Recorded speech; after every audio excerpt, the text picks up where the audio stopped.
আসসালামু আলাইকুম রহমতুল্লাহ। ওয়ালাইকুম সালাম রহমতুল্লাহ। চাচা ভালো আছেন? আছি ভালো। চাচা, আজকে বৈশাখ মাসের তো অনেক দিন হয়ে গেল। আপনার ঘর পড়ছে কবে? বৈশাখ প- মাসে প্রথম পয়লা বৈশাখ না? পয়লা বৈশাখ।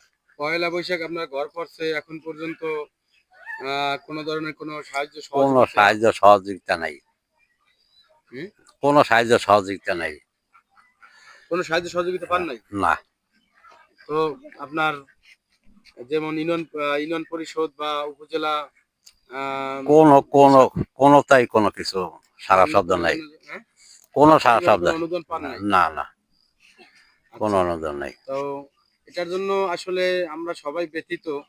আহ, আপনারা ভিডিওটি দেখতেছেন যে আমি আছি আজিজ চাচার ঘরে। যে আজিজ চাচা পয়লা বৈশাখের দিন আমাদের দুমকি পটুয়াখালী দুমকিতে 6 নং ওয়ার্ড রাজাখালী পয়লা বৈশাখের ঘূর্ণিঝড়ে তার ঘর মানে চূর্ণ বিচূর্ণ হয়ে গেছে।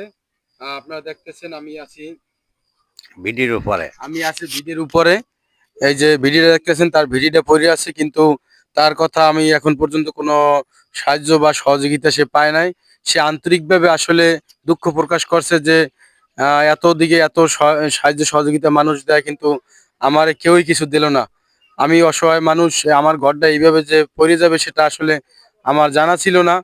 তো আল্লাহর কাছে উনি সাহায্য চাইছে, আল্লাহ ওনার সাহায্য করবে। আসলে এরকম কোনো মানে দরদি মানুষ কি নাই তাকে সাহায্য এবং তাকে কিছু আর্থিকভাবে কিছু দেওয়ার জন্য। তো আমি সরাসরি তার সাথে একটু কথা বলবো।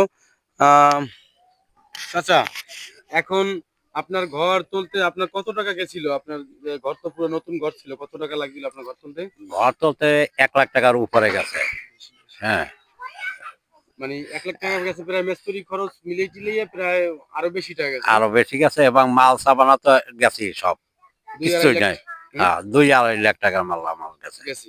গেছে তো এই 2 লাখ টাকার মালামাল তোমার পক্ষে তো এখন না, সম্ভব না। না, এখন সম্ভব না। যদি 10-এ মিলে তোমাকে সহযোগিতা করে তুমি হ্যাঁ, ভালোভাবে ঘরটা তুলতে পারো। আমার ঘরটা তুলতে পারলেই হয়েছে, মাল সামান আল্লাহ আবার জোড়াই দেবে, আস্তে আস্তে জোড়াবো। এটা তাই? কোনো, হ্যাঁ। তো দীর্ঘ অনেক দিন হয়ে গেল আসলে পয়লা বৈশাখের ঝড়ে যে ঘরটা চলে গেল।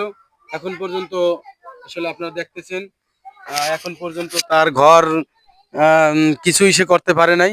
তার ঘরের পোতা পড়ে আছে এবং তার যে ঘরের যে অবস্থা, মেরামত করতে তার মিনিমাম 2 থেকে 1.5 লাখ টাকা লাগবে। এই মেরামত করার মতো সামর্থ্য তার নাই। তাই আমি আসলাম চাচার কাছে।